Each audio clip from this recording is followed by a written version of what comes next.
വരാനിരിക്കുന്ന പൊതു തെരഞ്ഞെടുപ്പിലേക്ക് ശ്രദ്ധ തിരിക്കുകയാണ് രാഷ്ട്രീയ പാർട്ടികളെല്ലാം. 2 മാസങ്ങൾക്കപ്പുറം നടക്കാനിരിക്കുന്ന തെരഞ്ഞെടുപ്പിനായി തന്ത്രങ്ങൾ ഒരുക്കുക മാത്രമല്ല, മിക്ക കക്ഷികളുടെയും സ്ഥാനാർത്ഥി നിർണയവും അവസാന ഘട്ടത്തിലെത്തിയിട്ടുണ്ട്.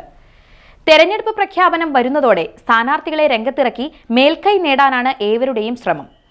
സ്ഥാനാർത്ഥി നിർണയം പുരോഗമിക്കവേ ഇത്തവണ കേരളത്തിൽ ചില നിർണായക മാറ്റത്തിനൊരുങ്ങുകയാണ് BJP. കേന്ദ്രത്തിൽ ഭരണം ഉറപ്പാണെന്ന ആത്മവിശ്വാസത്തോടെ ഇറങ്ങുന്ന BJP കേരളത്തിൽ ചില അട്ടിമറി വിജയങ്ങൾ നേടാൻ കഴിയുമെന്ന പ്രതീക്ഷയിലാണ്. പ്രധാനമന്ത്രി നരേന്ദ്രമോദി 2 ആഴ്ചക്കിടെ 2 തവണ കേരളത്തിലെത്തിയത് BJPയുടെ നീക്കം അടിവരയിടുന്നു. സംസ്ഥാനത്തെ BJPയെ സംബന്ധിച്ചിടത്തോളം ലോക്സഭാ തെരഞ്ഞെടുപ്പ് നിർണായകമാണ്.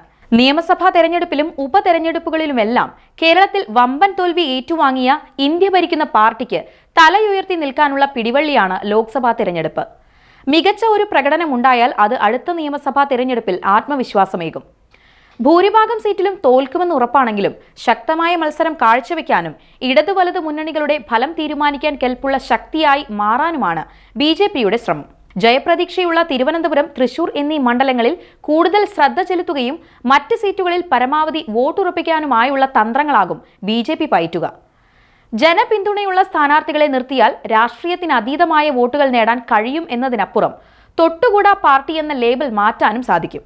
രാജ്യമെങ്ങും BJP പരീക്ഷിച്ച് വിജയിച്ച സെലിബ്രിറ്റി സ്ഥാനാർത്ഥി എന്ന തന്ത്രം കേരളത്തിലും സജീവമാണ്. അതുകൊണ്ട് തന്നെ ലോക്സഭാ തെരഞ്ഞെടുപ്പിൽ സെലിബ്രിറ്റികളുടെ ഒരു നിര BJPക്കായി സ്ഥാനാർത്ഥികളാകാനും വോട്ട് തേടാനും ഉണ്ടാകും.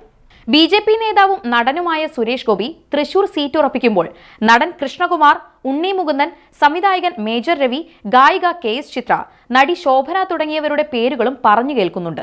ഏറ്റവും ഒടുവിലായി നടൻ ജയസൂര്യയും BJPയുടെ സജീവ പരിഗണനയിലെന്നാണ് റിപ്പോർട്ട്.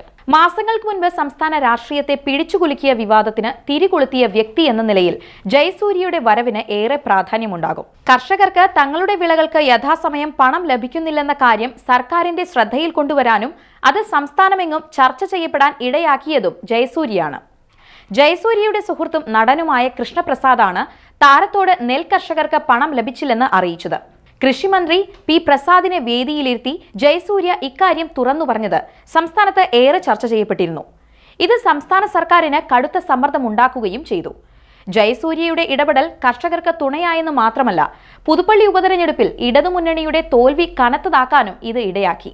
പൊതുപ്രശ്നത്തിൽ പരസ്യമായി ഇടപെടുന്ന ശീലം ജയസൂര്യ ഇന്നോ ഇന്നലെയോ തുടങ്ങിയതല്ല. റോഡിലെ കുഴിയടയ്ക്കാൻ നേരിട്ട് രംഗത്തിറങ്ങിയതുൾപ്പെടെ ഒട്ടേറെ ജനകീയ പ്രശ്നങ്ങൾക്കിറങ്ങി ജയസൂര്യ ശ്രദ്ധ നേടിയിട്ടുണ്ട്. ഇത്തരമൊരു നടനെ BJPക്ക് സ്ഥാനാർത്ഥിയായി ലഭിച്ചാൽ കേരളം ഒട്ടുക്കും അതിന്റെ അലയൊലിയുണ്ടാക്കാൻ പാർട്ടിക്ക് സാധിക്കും. ജയസൂര്യയെ ലോക്സഭാ സ്ഥാനാർത്ഥിയാക്കാൻ BJP ഇതിനകം രഹസ്യ ചർച്ച നടത്തിയതായാണ് സ്ഥിരീകരിക്കാത്ത റിപ്പോർട്ട്. സുരേഷ് ഗോപിയാണ് നടന്മാരെ BJPയിലേക്ക് ആകർഷിക്കുന്ന പ്രധാന ഇടനിലക്കാരൻ. അടുത്ത സുഹൃത്തുക്കളായ പലരെയും കേന്ദ്ര സർക്കാരിന് അനുകൂല നിലപാടിലെത്തിക്കാൻ സുരേഷ് ഗോപിക്ക് സാധിച്ചിട്ടുണ്ട്. സമാന രീതിയിൽ ജയസൂര്യയെ സ്ഥാനാർത്ഥിയാക്കുന്നതിൽ വിജയിച്ചാൽ അത് തൃശൂരിൽ സുരേഷ് ഗോപിയുടെ വിജയത്തിന് അനുകൂല ഘടകമൊരുക്കുകയും ചെയ്യും. എന്തുതന്നെയായാലും തെരഞ്ഞെടുപ്പ് ചർച്ചകൾ വിവിധ പാർട്ടികൾക്കിടയിൽ പൊടിപൊടിക്കവേ ഇത്തവണ കാണാനിരിക്കുന്ന പൂരം ചെറുതായിരിക്കില്ലെന്നുറപ്പാണ്.